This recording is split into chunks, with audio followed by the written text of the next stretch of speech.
Hello everyone, welcome to my new video. आज हम discuss करेंगे एप्लीकेशंस ऑफ लैग्रेंजे इक्वेशंस।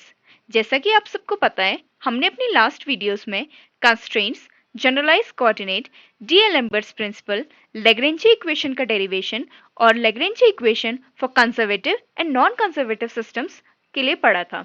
अब हम डिस्कस करेंगे लैग्रेंजे इक्वेशन की एप्लीकेशंस।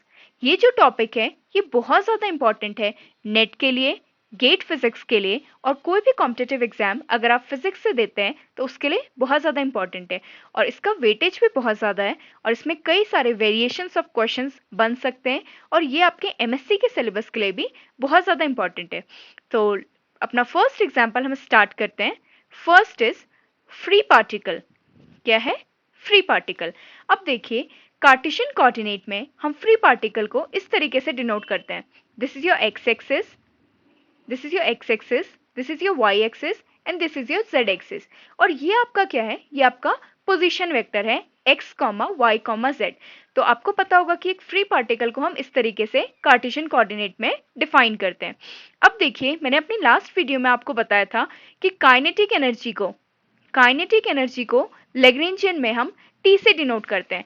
तो अभी जब हमने अपने लास्ट वीडियो में डिस्कस किया था, मैंने आपको बताया था जो न्यूटोनियन मैकेनिक्स था वहां पे हम फोर्स डिस्कस किया करते थे, और अब जो हमारा लैग्रेंजियन मैकेनिक्स है वहां पे हम एनर्जी के टर्म्स में डिस्कस करते हैं। तो हमें किसी भी सिस्टम के लिए, देखिए फ्री पार्टिकल हमारा एक सिस्टम है, इस सिस्टम के लिए हमको kinetic energy as well as इसकी पोटेंशियल एनर्जी का आइडिया होना चाहिए, तभी हम जाके इक्वेशंस ऑफ मोशन डिराइव कर सकते हैं। अब देखिए, फ्री पार्टिकल के लिए काइनेटिक एनर्जी क्या है? T is equals to half m v square is equal to half m x dot का स्क्वायर, y डॉट का स्क्वायर प्लस z डॉट का स्क्वायर। अब मैंने आपको अपने प्रीवियस वीडियोस में भी एक्सप्लेन किया था कि किसी भी फ्री पार्टिकल के लिए जो पोटेंशियल एनर्जी होती है दैट इज जीरो, या फिर आप उसे कांस्टेंट बोल सकते हैं। Now your Lagrangian will be L is equal to T minus का V is equal to 1/2 m x dot का स्क्वायर प्लस y dot का स्क्वायर प्लस z dot का square. Mark this equation as the first equation. Now, Lagrange equation of motion.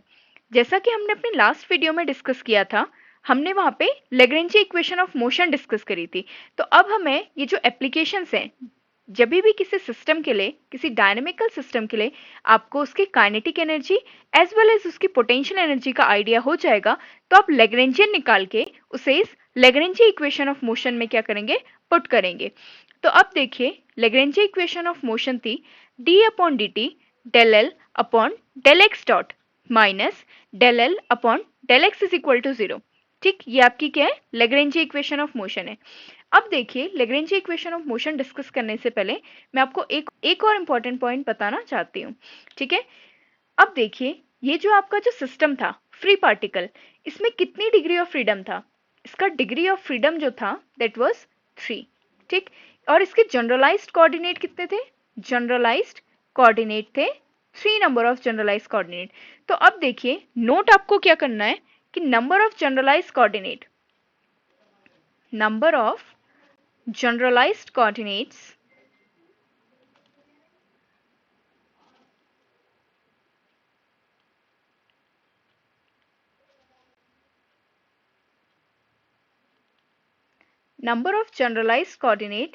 is equal to number of equations। ठीक है, number of equations. तो इस case में देखिए, आपके पास 3 generalised coordinate हैं, तो आपके पास 3 इक्वेशंस ऑफ मोशन निकल के आएंगी। पहली इक्वेशन ऑफ मोशन आएगी आपके x के टर्म्स में, दूसरी आएगी आपके y डॉट के टर्म्स में, और तीसरी आएगी आपकी z डॉट के टर्म्स में। तो देखिए, x डॉट के टर्म्स में हम पहले इक्वेशन निकालते हैं। तो फर्स्ट इक्वेशन से हमारे पास dl upon d x is equal to 0। अब देखिए, इस वाले इक्वेशन में आपको जरूरत किस किस चीज की है? आपको जरूरत है एक तो del L upon del x dot की और del L upon del x की। तो आप इस इक्वेशन को, फर्स्ट इक्वेशन को इन दोनों के टर्म्स में जब आप डिफ्रेंशिएट करेंगे तो ये आपके रिजल्ट्स आएंगे, और अब इन दोनों रिजल्ट्स को आप क्या करेंगे? इस इक्वेशन में पुट करेंगे। Now see, d upon d t of m x dot minus 0 is equal to 0। आपने del L upon del x del L upon del x की वैल्यू आपकी 0 आई और del L upon del x dot की value आपकी क्या आई, m x dot आई। तो इस वैल्यू को आपने इस इक्वेशन में पुट किया, लेग्रेंजे इक्वेशन ऑफ मोशन में पुट किया, तो आपकी इक्वेशन क्या बन गई, आपकी इक्वेशन बन गई m x double dot is equal to 0। तो यहाँ से आपके पास क्या आ गया, x double dot is equal to 0। देखिए mass can not be equal to 0, ठीक है, तो मास अगर 0 के इक्वल नहीं हो सकता तो आपका क्या इक्वल हो जाएगा 0 के, x double dot will be equal to 0। तो इसका मतलब क्या है कि acceleration is equal to 0 for a free particle. एक फ्री पार्टिकल के लिए एक्सेलरेशन 0 होता है, मतलब वो एक कांस्टेंट वेलोसिटी के साथ क्या करेगा, चलता रहेगा, मोशन करता रहेगा, ठीक है। अब देखिए मैंने आपको बताया कि आपके पास 3 जनरलाइज कोऑर्डिनेट्स हैं, तो आपके पास 3 इक्वेशंस ऑफ मोशन निकल के आएंगी। तो आपके x के टर्म्स में निकल के आ गई। अब ऐसे ही आप क्या करेंगे, y के टर्म्स में निकालेंगे और z के टर्म्स में निकालेंगे। So now from d upon dt del L upon del y dot minus del L upon del y is equal to 0। फिर से आप वही प्रोसीजर अप्लाई करेंगे। आप इसको जो आपका लैग्रेंजियन निकल के आया था इसको y डॉट के टर्म्स में डिफरेंशिएट करेंगे, देन आप उसको y के टर्म्स में डिफरेंशिएट करेंगे, पार्शियल डिफरेंशिएशन करेंगे। ओके मतलब डिफरेंशिएशन ये देखिए, ये जो है पार्शियल डिफरेंशिएशन करना है आपको y डॉट के टर्म्स में और y के टर्म्स में। तो आपकी इक्वेशन क्या निकल के आएगी, y double dot is equal to 0। फिर आप z के टर्म्स में जब आप करेंगे तो आपकी इक्वेशन क्या निकल के आएगी, z double dot is equal to 0। तो आपकी जो इक्वेशन ऑफ मोशन निकल के आएगी, अगर आपको एक क्वेश्चन पूछा जाता है कि आप एक फ्री पार्टिकल के लिए लैग्रेंजियन लिखिए, तो आपकी इक्वेशन आप कहाँ तक क्वेश्चन को सॉल्व करेंगे, आप सिर्फ यहाँ तक इक्वेशन को सॉल्व करेंगे अगर वो सिर्फ आपसे लैग्रेंजियन पूछता है। अगर आपसे पूछता है कि लैग्रेंजे इक्वेशन ऑफ मोशन निकालिए, तो आपका ये प्रोसीजर रहेगा यहाँ तक का, ठीक है। ये आपकी क्या निकल के आ गई, लैग्रेंजे इक्वेशन ऑफ मोशन निकल के आ गई। ये आपका क्या हो गया, सेकेंड पार्ट हो गया। यहां तक आपका फर्स्ट पार्ट हो गया। फर्स्ट पार्ट क्वेश्चन का फर्स्ट पार्ट आपका यहां तक आ सकता है, जहां पे एग्जामिनर आपसे ये पूछ सकता है कि फ्री पार्टिकल के लिए लैग्रेंजियन लिखिए, या फिर कोई भी डायनेमिकल सिस्टम आपको वो देके ये पूछ सकता है कि आप इसका लैग्रेंजियन लिखिए। सेकेंड पार्ट वो ये पूछ सकता है कि इसका लैग्रेंजे इक्वेशन ऑफ मोशन, ये क्या हो गया आपका सेकेंड पार्ट। ये पूछा जा सकता है कि Lagrangian equation of motion derive करिए, तो आपका आंसर कहां तक होगा, यहां तक। 3 इक्वेशंस ऑफ मोशन आपके पास क्या आ गई, निकल के आ गई। थर्ड पार्ट ये हो सकता है, थर्ड पार्ट इक्वेशन का, आपके क्वेश्चन का थर्ड पार्ट ये हो सकता है कि वो आपसे पूछे कि इक्वेशन ऑफ पाथ डिराइव करिए। तो इक्वेशन ऑफ पाथ आप किस तरीके से डिराइव करेंगे, ये आपकी इक्वेशन ऑफ मोशन थी x double dot is equal to 0। आप इसको इंटीग्रेट करेंगे, इंटीग्रेट करने से आपके पास क्या आया, x dot is equal to 0 plus a, ठीक। तो यहां से आपके पास क्या आ गया, dx अपॉन dt। अब ये जो x डॉट था ये क्या था, dx अपॉन dt था। तो ये आपकी एक इक्वेशन बन गई, डिफरेंशियल इक्वेशन बन गई, dx upon dt is equal to a। इसका मतलब क्या हो गया, x is equal to a t plus b. आपने इसको फिर से इंटीग्रेट किया, तो ये आपका क्या आ गया, this equation is equation of path. तो ठीक, आपको शायद ये क्वेश्चन समझ आ गया होगा। हमारी फर्स्ट एप्लीकेशन थी फ्री पार्टिकल के लिए। मैंने आपको बताया था कि फ्री पार्टिकल को आप इस तरीके से डिनोट करते हैं कार्टेशियन में। फिर मैंने आपको बताया था कि पोटेंशियल इज इक्वल टू 0, तो पोटेंशियल आपने 0 रख दिया। फिर आपने लैग्रेंजियन निकाल दिया। लैग्रेंजियन किसके बराबर होता है, t माइनस का v। तो आपकी ये इक्वेशन आ गई सेकेंड।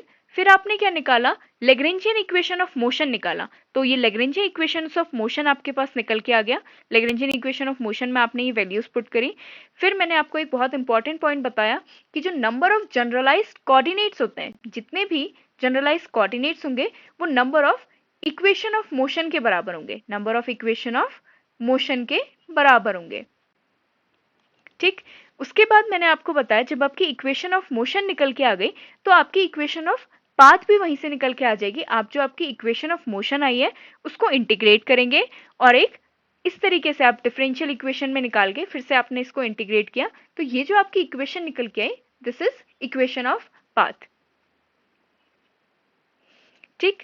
अब हम अपना नेक्स्ट एग्जाम्पल देखते हैं। Our next example is a particle falling vertically under gravity। देखिए इस क्वेश्चन को कई तरीके से पूछा जा सकता है। एग्जामिनर आपसे पूछ सकता है कि आप बताइए कि लैग्रेंजियन बताइए कि एक फ्री पार्टिकल ये एक सिस्टम है, एक डायनेमिकल सिस्टम है, तो अगर इस डायनेमिकल सिस्टम के लिए आपको क्या बताना है, लेग्रेंजियन पूछ सकता है, या फिर लेग्रेंजी इक्वेशन ऑफ मोशन पूछ सकता है, या फिर इक्वेशन ऑफ पाथ पूछ सकता है। तो इसका प्रोसीजर भी वही रहेगा। सबसे पहले आपको इस डायनेमिकल सिस्टम के लिए काइनेटिक एनर्जी निकालनी है, देन आपको पोटेंशियल एनर्जी निकालनी है, फिर आपको लेग्रेंजियन निकालना है, और उस लेग्रेंजियन से आपको क्या निकालना है, लेग्रेंजी इक्वेशन ऑफ मोशन में जब आप पुट करेंगे तो आपका इक्वेशन ऑफ मोशन निकल के आ जाएगा। तो देखिए इस क्वेश्चन को हम सॉल्व किस तरीके से करेंगे। As a particle is falling under gravity so only z changes. अब देखिए फ्री पार्टिकल में जो तो हमारा जो पार्टिकल था वो तीनों डायमेंशन में चेंज हो सकता था, एक्स वाई एंड जेड। लेकिन अगर एक पार्टिकल जो फ्रीली अंडर ग्रेविटी फॉल कर रहा है तो वो क्या करेगा, सिर्फ जेड डायरेक्शन में चेंज होगा। आप इसको एक एग्जाम्पल के तौर पे समझ सकते हैं। आप अपनी छत पे जाइए और वहां से अगर एक बॉल आप ड्रॉप करते हैं तो क्या उसमें एक्स एक्सिस चेंज होगा, नहीं। वाई एक्सिस चेंज होगा, नहीं। सिर्फ उसमें एक एक्सिस चेंज होगी, दैट इज जेड एक्सिस। ठीक, तो यहाँ पे जो वेरिएशन आएगा वो किस में आएगा, सिर्फ जेड एक्सिस में आएगा। तो इसका जनरलाइज कोऑर्डिनेट कितना हो गया, इसका जनरलाइज कोऑर्डिनेट जेड हो गया, और इसका डिग्री ऑफ फ्रीडम कितना हो गया, 1। जनरलाइज कोऑर्डिनेट क्या है, जेड, और डिग्री ऑफ फ्रीडम कितना है, 1 है। Degree of freedom is 1 and generalize coordinate is z. ठीक, तो अब इसके लिए आप काइनेटिक एनर्जी किस तरीके से लिखेंगे, kinetic energy is equals to half m v square. V square means z dot का स्क्वायर। अब देखिए पोटेंशियल एनर्जी, पोटेंशियल को आप वी से डिनोट करते हैं, एम जी एच। ठीक, अब ये एम जी एच क्या है, ये आपने अपने 11th स्टैंडर्ड में भी पढ़ा होगा वैसे, हाइट। ये आपकी जो हाइट है वो रेफरेंस पॉइंट पे क्या करती है, डिपेंड करती है। अब हमने ग्राउंड को यहाँ पे क्या कर रखा है, रेफरेंस पॉइंट लिया है, तो ये जो डिस्टेंस है दिस इज अवर एच, ये हाइट है हमारी, जिसको हम जो हमारी क्या है जेड के इक्वल है। तो हमारा जो पोटेंशियल एनर्जी आएगा that is equal to m g z. अब ये जो एम जी जेड है, ये जो आपने रेफरेंस पॉइंट लिया है, ये जो आपकी पोटेंशियल एनर्जी है ये रेफरेंस पॉइंट पर डिपेंड करती है। जैसे मैंने रेफरेंस पॉइंट को ग्राउंड पे लिया है, कुछ लोग इसको रेफरेंस पॉइंट को यहाँ पे भी ले सकते थे, इस पॉइंट पे भी रेफरेंस पॉइंट को लिया जा सकता था। लेकिन मैंने इस क्वेश्चन को किस तरीके से सॉल्व किया है, मैंने रेफरेंस पॉइंट ग्राउंड को लिया है। तो अब देखिए हमारे पास काइनेटिक एनर्जी भी आ गई as well as potential energy भी निकल के आ गई। अब आपको लेग्रेंजियन लिखना है, तो आपका लेग्रेंजियन किसके इक्वल है, L is equal to kinetic energy minus potential energy. So L is equal to half m z dot का square minus m g z. ठीक, अब हमारे पास लेग्रेंजियन निकल के आ गया, तो अब हम इसको लेग्रेंजी इक्वेशन ऑफ मोशन में पुट करेंगे। So this is our Lagrange equation of motion, d upon d t del L upon del z dot minus del L upon del z is equal to 0। अब देखिए ये जो आपकी लेग्रेंजी equation of motion है ये हर dynamical system के लिए modify होती रहेगी। अब देखिए यहाँ पे जो हमारा जनरलाइज कोऑर्डिनेट था वो क्या था, z था, और ये क्या हमारी generalized velocity in z direction. अब जो पहला क्वेश्चन जो हमने डिस्कस किया था वहां पे क्या था, x डॉट था, क्योंकि हम x डॉट के टर्म्स में निकाल रहे थे। अब यहाँ पे हमारे पास क्या है, z डॉट है। ठीक, मतलब आपको ये ध्यान रखना है कि जितने भी जनरलाइज कोऑर्डिनेट्स होंगे उनके टर्म्स में आपको इस लेग्रेंजी इक्वेशन को मॉडिफाई करना है। तो अब हम निकालेंगे del L upon del z dot, हम इस इक्वेशन से निकाल लेंगे, यहाँ से हम del L upon del z dot निकाल लेंगे और del L upon del z निकाल लेंगे। उसके बाद ये वैल्यूज क्या करेंगे, इस इक्वेशन में पुट करेंगे। तो हमारी इक्वेशन बनती है d upon d t m z dot plus m g is equal to 0। तो इसको आप फिर टाइम के साथ फिर से डिफ्रेंशिएट करेंगे तो ये आ जाएगा m z double dot plus का m g is equal to 0। तो यहाँ से आपकी इक्वेशन निकल के आ गई z double dot is equal to minus का g। तो ये क्या आ गई आपकी equation of motion, equation of motion for particle falling under gravity, for particle falling under gravity. ठीक, तो आपको यहाँ से इन दो एग्जाम्पल से एक प्रोसीजर तो समझ आ ही गया होगा कि आपको क्या क्या स्टेप्स फॉलो करने हैं किसी भी क्वेश्चन में। देखिए डायनेमिकल सिस्टम तो एग्जामिनर पे डिपेंड करता है, वो कुछ भी चेंज करके आपको दे सकता है, लेकिन आपका प्रोसीजर क्या रहेगा, पहले काइनेटिक एनर्जी फाइंड करना, then potential energy, and after that उसको लेग्रेंजी इक्वेशन ऑफ मोशन में पुट करके आप इक्वेशंस ऑफ मोशन निकालेंगे। और उससे अगर ज्यादा आपसे पूछता है, इक्वेशन ऑफ पाथ पूछता है, तो आप उसे इंटीग्रेट कर देंगे 2 टाइम्स, तो आपको इक्वेशन ऑफ पाथ भी मिल जाएगा। Now our third example is simple harmonic oscillator. अब ये क्या है, हमारा सिंपल हार्मोनिक ऑसिलेटर है। इस क्वेश्चन को इस तरीके से भी पूछा जा सकता है, स्प्रिंग मास सिस्टम के टर्म्स में। Find the equation of motion of a spring mass system by using Lagrangian method. ये तो आपको यहाँ तक का प्रोसीजर तो मैंने आपको बता दिया कि आपको इक्वेशन ऑफ मोशन कैसे निकालनी है लैग्रेंजियन मेथड से किसी भी सिस्टम के लिए। Now the second question is, इसी का जो सेकेंड पार्ट है, that is obtain the time period of the motion. आपको क्या करना है, टाइम पीरियड ऑफ मोशन निकालना है। नाउ किसी सिंपल हार्मोनिक ऑसिलेटर में this is your spring with a spring constant के, ये हमारा मास इसके साथ अटैच्ड है, और डिस्प्लेसमेंट इसमें कहाँ हो रहा है, सिर्फ इस डायरेक्शन में डिस्प्लेसमेंट हो रहा है। जब हम डिग्री ऑफ फ्रीडम डिस्कस कर रहे थे, तब भी मैंने आपको बताया था कि इसका डिग्री ऑफ फ्रीडम कितना होगा, 1, क्योंकि ये सिर्फ इस डायरेक्शन में चेंज कर सकता है। मतलब इसका जनरलाइज्ड कोऑर्डिनेट क्या है, इसका जनरलाइज्ड कोऑर्डिनेट है x। ठीक, x क्या है, हमारा डिस्प्लेसमेंट है। तो काइनेटिक एनर्जी हमारी हो जाएगी T is equal to, kinetic energy is equal to half m x dot का स्क्वायर, और इसका जो पोटेंशियल होगा that is equal to half k x square. ये किसके लिए आया है, स्प्रिंग के लिए आया है। स्प्रिंग का जो पोटेंशियल एनर्जी होता है वो होता है हाफ के एक्स स्क्वायर। तो आपका लैग्रेंजियन क्या बन गया, L is equal to half m x dot का square minus half k x square. ठीक, ये आपका लैग्रेंजियन निकल के आ गया। अब आपकी इक्वेशन ऑफ मोशन क्या थी, d upon d t del L upon del x dot minus del L upon del x. अब ये x के टर्म्स में इसलिए है क्योंकि यहाँ पे जनरलाइज कोऑर्डिनेट हमारा क्या है, x है। तो अब आप del L upon del x dot इस इक्वेशन से निकाल लेंगे, और del L upon del x भी इस इक्वेशन से निकाल लेंगे और यहाँ पे पुट कर देंगे। तो आपकी इक्वेशन बनेगी d upon d t m x dot plus k x is equal to 0। तो ये आपकी इक्वेशन बन गई m x double dot plus k x is equal to 0 और x double dot plus k upon m x is equal to 0। तो आपकी जो overall equation बनी वो ये बनी। आपने इस k अपॉन एम को ओमेगा स्क्वायर लिख दिया, k अपॉन एम को आपने क्या लिख दिया, omega is equal to under, ये omega square is equal to k upon m. तो आपकी इक्वेशन बनती है x double dot plus omega square x is equal to 0, जहां पे ये ओमेगा किसके बराबर है, ओमेगा है under root k upon m is angular frequency. ये आपकी क्या है, एंगुलर फ्रीक्वेंसी है। अब देखिए यहां तक, इस इक्वेशन तक ये आपकी क्या है, लैग्रेंजे इक्वेशन ऑफ मोशन है। ठीक है, ये आपकी क्या है, लैग्रेंजे इक्वेशन ऑफ मोशन है। अब यहां तक, इस इक्वेशन ऑफ मोशन तक, इस इक्वेशन ऑफ मोशन तक आपके जो स्टेप्स थे वो बहुत सिमिलर थे। काइनेटिक एनर्जी निकाला, पोटेंशियल एनर्जी, फिर लैग्रेंजियन, उसके बाद आपने इक्वेशन ऑफ मोशन निकाला। इक्वेशन ऑफ मोशन निकालने के बाद आपकी यहाँ पे तक क्या आ गई, इक्वेशन ऑफ मोशन। लेकिन आपसे सेकंड क्वेश्चन क्या पूछा था, obtain the time period of the motion. इस जो मोशन का आपको क्या निकालना है, टाइम पीरियड निकालना है। तो आप देखिए आपको एंगुलर फ्रीक्वेंसी का क्या है, आइडिया है। ठीक, एंगुलर फ्रीक्वेंसी का आइडिया है, तो आपको टाइम पीरियड और फ्रीक्वेंसी के बीच में रिलेशन पता होगा, t is equal to 1 upon frequency. और ओमेगा किसके बराबर होता है, omega is equal to 2 pi nu. तो यहाँ से न्यू की वैल्यू किसके बराबर गई, फ्रीक्वेंसी की value is equal to omega upon 2 pi.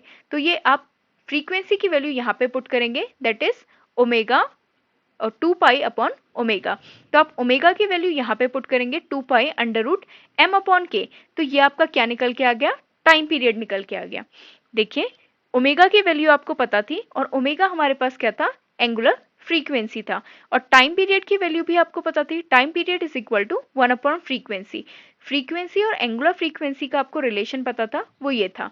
तो आपने फ्रीक्वेंसी की वैल्यू यहाँ पे इस इक्वेशन में पुट करी, यहाँ पे आपने पुट किया ओमेगा 2 पाई। ठीक, इस ओमेगा की वैल्यू फिर आपने यहां से इसमें पुट कर दी, तो आपका क्या निकल के आ गया, टाइम पीरियड। तो आपको जो इक्वेशन ऑफ मोशन था उसके लिए क्या निकल के आ गया, टाइम पीरियड निकल के आ गया। ठीक है, तो आज हमने क्या क्या पढ़ा, आज हमने एक लेग्रेंजे इक्वेशन निकाला फॉर फ्री पार्टिकल, देन हमने लेग्रेंजे इक्वेशन निकाला for a free particle falling under gravity. ठीक, उसके बाद हमने सिंपल हार्मोनिक ऑसिलेटर निकाला, जहां पे हमने time period of the motion भी क्या किया, डिराइव किया। तो आपको प्रोसीजर समझ आ गया होगा। प्रोसीजर में हमको सबसे पहले क्या करना है, किसी भी सिस्टम की, जो हमको सिस्टम गिवन है उसकी kinetic energy, potential energy, then उसके बाद उसका लेग्रेंजे निकालना है, then Lagrange equation of motion आपको निकालनी है। उसके बाद आपसे अगर कुछ भी चीज आपसे पूछता है, जैसे इक्वेशन ऑफ पाथ निकालिए या फिर टाइम पीरियड निकालिए, तो ये आपका उसी इक्वेशन ऑफ मोशन से क्या करेगा, निकल के आ जाएगा। तो आज के लिए बस इतना ही। मिलते हैं अपने नेक्स्ट वीडियो में, जहां पे हम कुछ और एप्लीकेशंस जो लेग्रेंजे इक्वेशन ऑफ मोशन की है वो डिस्कस करेंगे। तब तक आप पढ़ते रहिए, और अगर आपको मेरा वीडियो पसंद आया तो please like, share and subscribe. Thank you.